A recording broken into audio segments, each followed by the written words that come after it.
పల్లా ఏక్ number చోర్ రాజేశ్వర్ రెడ్డి భూ కబ్జాల పర్వం, వందల సంఖ్యలో ప్లాట్ల ఆక్రమణ, 10 ఎకరాల్లో కబ్జాలు, 2000 గజాల పార్కు స్థలం గాయం, 3.5 ఎకరాల స్థలాన్ని 24 ఎకరాలు చేసిండు.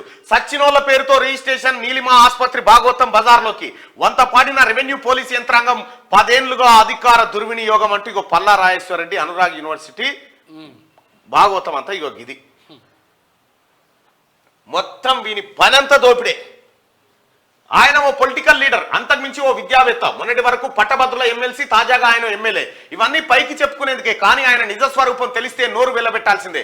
ఆయన పక్కా ఏక్ నంబర్ చోర్, భూ కబ్జా రాయుడు, ప్రైవేట్ యూనివర్సిటీ ఆసుపత్రులు పెట్టి పేద ప్రజల రక్త మాంసాలను పీల్చి పిప్పి చేసే నరహంతకుడికి ఏమాత్రం తీసిపోడు. విద్యావేత్తగా, పొలిటికల్ లీడర్, పట్టభద్రుల ఎమ్మెల్సీగా పలువురికి ఆదర్శంగా నిలవాల్సిన వ్యక్తి బట్టేబాజ్గా తయారయ్యాడు. ఆయన మరెవరో కాదు, అనురాగ్ విద్యా సంస్థల అధినేత, బీఆర్ఎస్ నేత, జనగామ ఎమ్మెల్యే పల్లా రాజేశ్వర్ రెడ్డి. బీఆర్ఎస్ హయాంలో 10 ఏళ్ల పాటు పల్లా రాజేశ్వర్ రెడ్డి తన అధికారాన్ని అడ్డం పెట్టుకుని సాగించిన అరాచకం అంతా ఇంత కాదు. పెద్ద దొర కేసీఆర్ పంచన చేరి అమాయక పేదల భూముల్ని కొల్లగొట్టాడు. వ్యవసాయ భూములను కాదండోయ్, ఆఖరికి జీవితాంతం కష్టపడి పైసా పైసా పోగు చేసి కొనుగోలు చేసిన ప్లాట్లను సైతం స్వాహా చేశాడు. గట్కేశ్వర్ మండలం కొర్రాముల గ్రామంలోని ఓ వెంచర్ మొత్తాన్ని కబ్జా పెట్టేశాడు. బాధితులకు ఎల్ఆర్ఎస్ దగ్గర నుంచి గ్రామ పంచాయతీ పర్మిషన్, ఇతరత్ర అనుమతులు అన్ని ఉన్నా పల్లా రాజేశ్వర్ రెడ్డి లేఅవుట్ వేయకముందే వ్యవసాయ భూమిగా ఉన్న సమయంలోనే తాను సదరు భూమిని కొనుగోలు చేశానంటూ రౌడీలను పెట్టి బెదిరింపులకు దిగాడు. కాదు మొర్రో, మేము పైసలు పెట్టి కొనుగోలు చేశామని బాధితులు లబోదిపోమంటూ మొత్తుకున్నా ఫలితం లేకపాయే.